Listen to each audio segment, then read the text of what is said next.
രാഹുൽ ഈശ്വർ ഇപ്പോൾ ഈ പുരുഷന്മാർക്ക് വേണ്ടി സംസാരിക്കുകയാണ്. അദ്ദേഹത്തിൻ്റെ ഇന്നൊരു ഉദ്ഘാടനം ചെയ്യുന്നൊരു പരിപാടിയെല്ലാം ഉണ്ടായിരുന്നു. അത് ഈ ഗ്രീഷ്മയുമായി ബന്ധപ്പെട്ട് ആ ജഡ്ജി, ആ വിധി പറഞ്ഞ ജഡ്ജിക്ക് പാലാഭിഷേകമാണ്. അങ്ങനെ ഈ സംഘടന ശക്തിപ്പെട്ടു വരികയാണോ കേരളത്തിൽ? സത്യം പറഞ്ഞാൽ ഈ ഒരു സംഘടന തുടങ്ങുന്ന സമയത്ത് സത്യം പറഞ്ഞ ഒരു സൈഡിൽ നമ്മൾ നോക്കുമ്പം സ്ത്രീകൾക്ക് വേണ്ടി സംസാരിക്കാൻ എത്രയോ സംഘടനകളുണ്ട്, ഫെമിനിസ്റ്റ് സംഘടനകളുണ്ട്. ചിലതൊക്കെ വളരെ ഇരട്ടത്താപ്പ് അല്ലേ, പുരുഷന്മാരെ ശത്രുപക്ഷത്ത് നിർത്തിയിട്ട് അങ്ങനെ ശരിക്കും അങ്ങനെ ഒരു അജണ്ട സെറ്റ് ചെയ്ത് വന്നപ്പോഴാണ് ഈ ഫെമിനിസം എന്ന് പറയുമ്പോൾ അതിന് വളരെ മണം ഉള്ളൊരു വേർഡാണ് ഫെമിനിസം. പക്ഷേ ഇവിടുത്തെ ഫെമിനിസം എന്ന് പറയുമ്പോൾ ഫേക്ക് ഫെമിനിസം ആയിരുന്നു.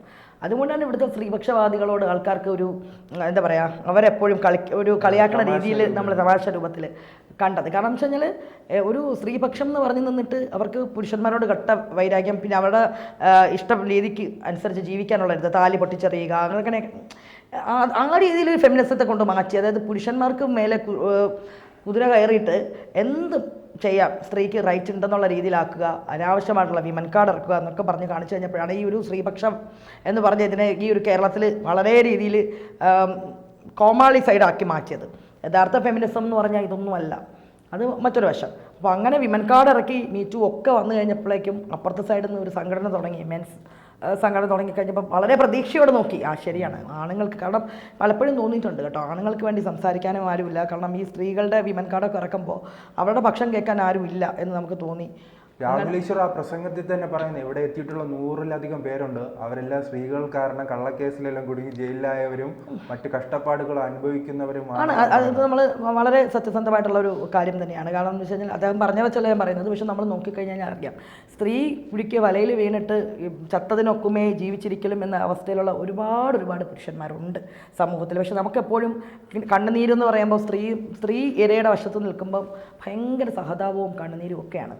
നേരെ മറിച്ചൊരു പുരുഷൻ വന്നു കഴിയുമ്പോൾ, പുരുഷൻ കരഞ്ഞു കഴിഞ്ഞാൽ കരയുന്ന പുരുഷനെ വളരെ മോശം, അതായത് ആണാണോ അവൻ കരയുന്നു. അപ്പോൾ അങ്ങനെ ഒരു ഇമേജ് ബിൽഡപ്പ് ചെയ്തിട്ടുള്ളത് കൊണ്ട് തന്നെ ആണിന് കരയാനൊന്നും പറ്റില്ല, അവകാശമില്ല. ഉള്ളിൽ വിഷമങ്ങളൊക്കെ ഉള്ളിൽ അടക്കി വെച്ച് ആണത്തം എന്നുള്ള രീതിയിലുള്ളൊരു നമ്മൾ കൊടുത്തു വെച്ചിട്ടുണ്ട് സമൂഹം അല്ലേ, കരയുന്ന പുരുഷൻ വളരെ ഭീരു എന്നുള്ള രീതിയിൽ. അപ്പോൾ ഈ ഉള്ളിൽ അടക്കി അങ്ങനെ ഒരുപാട് സ്ത്രീകൾ കാരണം പ്രശ്നങ്ങൾ അനുഭവിക്കുന്ന പുരുഷന്മാർ ഒരുപാട് ഉണ്ട് എന്നുള്ളതാണ്. അതുകൊണ്ട് തന്നെ ഇങ്ങനെ മെൻസ് അസോസിയേഷൻ തുടങ്ങിയപ്പോൾ വളരെ നല്ലൊരു കാര്യം എന്നുള്ള രീതിയിൽ, കാരണം പുരുഷന്മാർക്ക് വേണ്ടിയും സംസാരിക്കാൻ ഒരു ഫോറം ഉണ്ടെങ്കിൽ അത് വളരെ നല്ലതെന്ന് പറഞ്ഞിട്ട് വളരെ പോസിറ്റീവായിട്ട് കണ്ട വ്യക്തിയാണ് ഞാൻ. പക്ഷെ പിന്നീട് മനസ്സിലായി, നമ്മൾ ഉദ്ദേശിക്കുന്ന രീതിയിലല്ലേ മെൻസ് ഫോറം അല്ലെങ്കിൽ ഇവിടുത്തെ മെൻസ് അസോസിയേഷൻ സ്റ്റാർട്ട് ചെയ്ത് വെച്ചേക്കുന്ന സംഘടന എന്ന് പറഞ്ഞു കഴിഞ്ഞാൽ തനി കോമാളിത്തരവും, എന്ത് വൃത്തികേട് കണ്ടു കഴിഞ്ഞാലും അതിനെ അങ്ങോട്ട് ന്യായീകരിച്ച്, ശരിക്കും പറഞ്ഞാൽ ഇതിപ്പോൾ ജസ്റ്റിസ് ഫോർ മെൻ അല്ല, ഇതിപ്പോൾ ജസ്റ്റിസ് ഫോർ എന്താ പറയുക, ഒരു എന്ത് വൃത്തികേട് കാണിക്കുന്നവരെയും ന്യായീകരിച്ച് കൊണ്ടുവന്നിട്ട് ആ ഒരു സംഘടനയുടെ അല്ലെങ്കിൽ ആ സംഘടന എന്തിന് നിലകൊണ്ടു എന്നതിൻ്റെ ആ ഒരു ലക്ഷ്യം പോലും വളരെ ഇതാക്കി പോണ രീതിയിലേക്ക് എത്തി. ഇന്ന് ഇവിടെ സ്ത്രീപക്ഷത്ത് നിൽക്കണേക്കാളും വളരെ നമ്മൾ പറയില്ലേ, ഫെമിനിസ്റ്റ് എന്ന് പറഞ്ഞേക്കാളും ഭയങ്കര കോമാളിയായിട്ട് കാണുന്ന ഒരു രീതിയിൽ എത്തി നിൽക്കുകയാണ് അതിൻ്റെ സെക്രട്ടറി ഒക്കെ. പറയാൻ തന്നെ ഭയമാണ്. കാരണം വെച്ചാൽ ഇവർക്കൊക്കെ നെഗറ്റീവ് പബ്ലിസിറ്റി വെച്ചിട്ട് വളരെ ഉയരാൻ ഭയങ്കര ഇഷ്ടമാണ്. നമ്മൾ കണ്ടതാണ് ബോബി ചെമ്മണ്ണുണ്ട് അറസ്റ്റ്, ആലോചിച്ചൊക്കെ ഒരു പൊതു ഇതിൽ വന്ന് പടക്കം പൊട്ടിക്കാൻ പോലീസ് അവസാനം പിന്നെ നോക്കുമ്പോൾ പ്രസിഡന്റിനെ കാണാനില്ലായിരുന്നു, നമ്മൾ കണ്ടതാണ്. അപ്പോൾ ഇതൊക്കെ കാണുമ്പോൾ എന്തിനു വേണ്ടി ഇങ്ങനെ ഒരു സംഘടന തോന്നിയിട്ടുണ്ട് എനിക്ക്. ഇവർ ഏറ്റവും ഭയങ്കര ദേഷ്യവും ചിരിയും ഒക്കെ തോന്നിയെന്ന് പറയുമ്പോൾ, ഒരു സവാദ് എന്ന് പറഞ്ഞിട്ട് ഒരു മാസ്റ്റർബൈറ്റ് ചെയ്ത ഒരു പയ്യനുണ്ടായിരുന്നു അല്ലേ, അതിന് ഇത്രയും അത് കൊടുത്തു കഴിഞ്ഞാൽ അതൊരു നോർമലി കുഴപ്പമേ ഇല്ല എന്നുള്ള രീതിയിൽ വന്നിട്ട് ആ പെണ്ണ് ചെയ്തത് എന്തോ തെറ്റാണെന്നുള്ള രീതിയിലൊക്കെ പറഞ്ഞിട്ട് അവന് അങ്ങനെ പറയാം, ബാധിക്കാം. പക്ഷെ ഇവിടെ നിന്ന് ജയിലിൽ നിന്ന് ഇറങ്ങിക്കഴിഞ്ഞപ്പോൾ വളരെ ഹീറോയിക് വർഷിപ്പ് കൊടുത്ത് പൂമാല ഇട്ട് സ്വീകരിച്ച് കൊണ്ടുപോകണതൊക്കെ കണ്ടു. അപ്പോൾ ഇതാണ് ഒരു സംഘടനയുടെ ലക്ഷ്യം. സമൂഹത്തിന് നൽകുന്ന സന്ദേശം എന്തായിരിക്കും? ആർക്ക് വേണമെങ്കിലും ബസ്സിലോ ട്രെയിനിലോ എവിടെ വേണോ ഇടുന്നത് കഴിഞ്ഞ് കഴിഞ്ഞാൽ അത് കോമൺ ആയിട്ടുള്ള ഒരു ബോഡി നീഡാണ്. ഇതൊക്കെ ശരിക്കും പറഞ്ഞാൽ ഒരു ക്രിമിനൽസിന് എല്ലാ രീതിയിലുള്ള ഒത്താശ ചെയ്തു കൊടുക്കുന്ന രീതിയിലാണ്. ഇവിടുത്തെ ഇവിടുത്തെ ഒരു ഫെമിനിസ്റ്റ് സംഘടന ആയിക്കോട്ടെ, ഫെമിനിസ്റ്റ് സംഘടന ആയി കഴിയുമ്പോഴേക്കും പുരുഷൻ എന്ത് ചെയ്താലും അത് തെറ്റെന്നുള്ള രീതിയിലും സ്ത്രീകൾക്കെല്ലാം ആനുകൂല്യങ്ങൾ മീൻസ് അല്ല അവർക്ക് വേണ്ടി വാദിക്കുന്ന രീതിയിലും, ഇവിടെ തിരിച്ച് അപ്പുറത്തെ സൈഡിലുള്ള പുരുഷ സംഘടന എന്ന് പറയും. ഇതുകൊണ്ട് ശരിക്കും പറഞ്ഞാൽ യഥാർത്ഥ സ്ത്രീയുടെ പ്രശ്നങ്ങളും അഡ്രസ്സ് ചെയ്യപ്പെടുന്നില്ല, യഥാർത്ഥത്തിൽ പ്രശ്നങ്ങൾ അനുഭവിക്കുന്ന പുരുഷൻ്റെ പ്രശ്നങ്ങളും അഡ്രസ്സ് ചെയ്യപ്പെടുന്നില്ല. സത്യം പറഞ്ഞാൽ ഇവർക്കൊക്കെ നെഗറ്റീവ് പബ്ലിസിറ്റിയാണ്.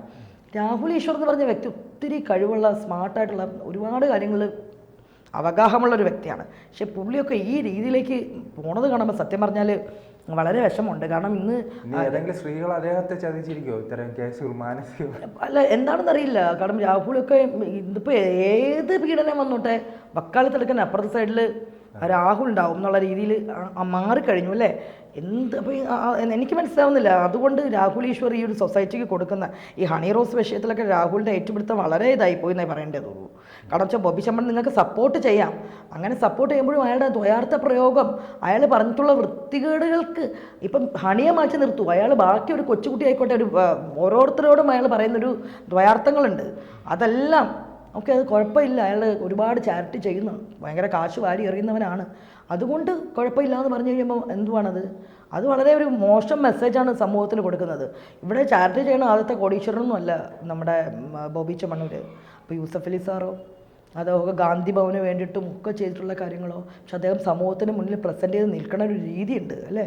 അപ്പോൾ അതുകൊണ്ടാണ് അദ്ദേഹത്തിനൊക്കെ നമുക്ക് ബഹുമാനിക്കാനുള്ളത്. ബോബി ചെമ്മണ്ണൂർ ചാരിറ്റി ചെയ്യുന്നു, വളരെ നല്ല കാര്യം.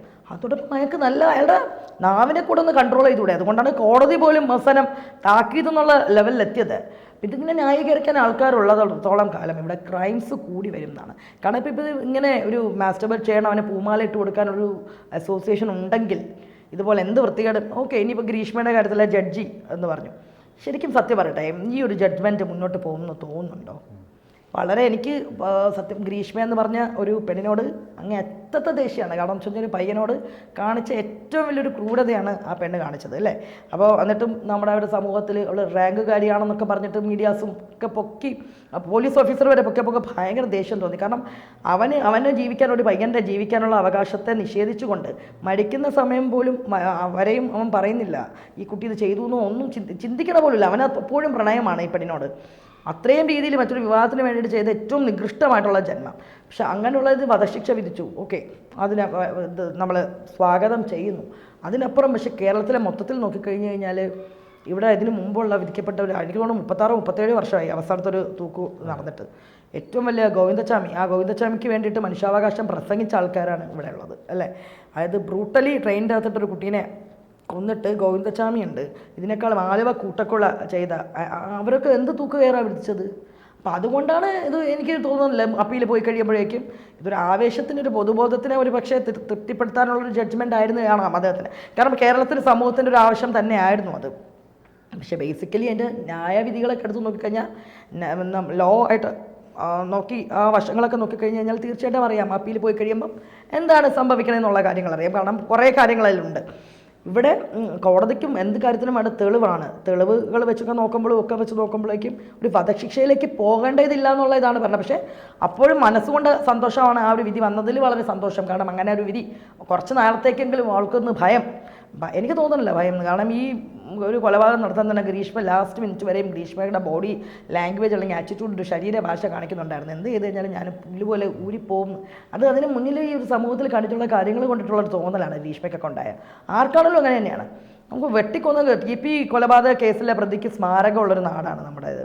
അപ്പം മെൻസ് അസോസിയേഷൻ ഇത്തരം ഇതിനൊക്കെ കൊടപിടിച്ച് നിൽക്കുന്നത് തീരെ ആഭാസം എന്നേ പറയേണ്ടതുള്ളൂ. അതുകൊണ്ട് ഒരു മെസ്സേജും സൊസൈറ്റിക്ക് കൊടുക്കുന്നില്ല. അവർ കൊടുക്കുന്ന തീർത്തും നെഗറ്റീവ് മെസ്സേജാണ്. ഇത്തരം രാഹുൽ ഈശ്വറിനെ പോലൊരു വ്യക്തി അദ്ദേഹത്തിൻ്റെ ആ ഒരു ബുദ്ധിയും അറിവും ഒക്കെ വേറെ പല നല്ല കാര്യങ്ങൾക്ക് വേണ്ടി യൂസ് ചെയ്യാതെ ഇത്തരം കോമാളിത്തരത്തിലേക്ക് പോയി കഴിയുമ്പോഴേക്കും സത്യം പറഞ്ഞാൽ പിന്നീട് പൊതുസമൂഹം അദ്ദേഹം പറയണ കുറേ കാര്യങ്ങൾ, നല്ല കാര്യങ്ങൾ പറഞ്ഞ പോലും ഇനി ആരും ശ്രദ്ധിക്കാത്ത രീതിയിലാവുമോ, ഇയാൾ രാഹുൽ അല്ലേ പറയുന്നതെന്നുള്ള രീതിയിലേക്ക് മാറ്റപ്പെടും. അപ്പോൾ ഇനിയെങ്കിലും രാഹുൽ ശ്രദ്ധിക്കണം എന്നേ പറയാനുള്ളൂ. കാരണം ഇതൊന്നും അല്ല മെൻസ് അസോസിയേഷൻ എന്ന് പറഞ്ഞു കഴിഞ്ഞാൽ മെന്നിന് വേണ്ടിയിട്ടുള്ള ഒരു സംഘടന ഉണ്ടാക്കുകയാണെങ്കിൽ അതിൻ്റെ ലക്ഷ്യവും ധാർമ്മികതയും ഒന്നും ഇതല്ല. ഇങ്ങനെ പൂമാലയിടുക, പരസ്യമായിട്ട് പാലഭിഷേകം ജഡ്ജിക്ക് വേണ്ടി നടത്തിയിട്ട് ഗതാഗത പ്രശ്നങ്ങൾ ഉണ്ടാക്കുക, ഇതൊക്കെ വയലേഷനാണല്ലേ, റൂൾസ്, നമ്മുടെ ഒരു നിയമത്തെ വെല്ലുവിളിക്കാണ്. ഹീസ് ആൻ അഡ്വക്കേറ്റ്, അത് അഡ്വക്കേറ്റ് ആണ്, അതും പറയാറുണ്ട്. അപ്പോൾ രാഹുൽ ഈശ്വറിനെ പോലൊരു വ്യക്തി സമൂഹത്തിന് കൊടുക്കുന്ന മെസ്സേജ് വളരെ നെഗറ്റീവാണ്.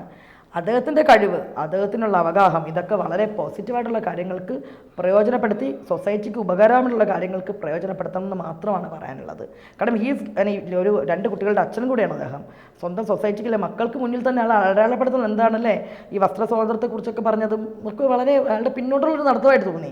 ഇന്നത്തെ കാലഘട്ടത്തിൽ വസ്ത്രത്തിന് ഒരു സെലിബ്രിറ്റി എങ്ങനെ വരണമെന്ന് തീരുമാനിക്കേണ്ട ഉദ്ഘാടനത്തിന് അവരുടെ പ്രാഥമികമായിട്ട് അവരുടെ റൈറ്റാണ്.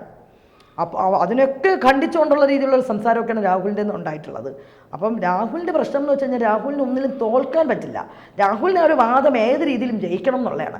അതിലാണ് ഇപ്പോൾ ഈ രാഹുൽ കാട്ടിക്കൊണ്ട കോമാളിത്തരം എല്ലാം. അതാണ് രാഹുൽ കാണിക്കുന്നതാണ് ശരിയെന്ന് പൊതുസമൂഹത്തെ കാണിക്കാൻ വേണ്ടിയിട്ട് രാഹുൽ കാണിച്ച് രാഹുൽ എന്തായി? രാഹുൽ എന്ന് പറഞ്ഞാൽ ഇപ്പോൾ ഒരു അപഹാസ്യനായി മാറി എന്ന് പറയാനുള്ളൂ.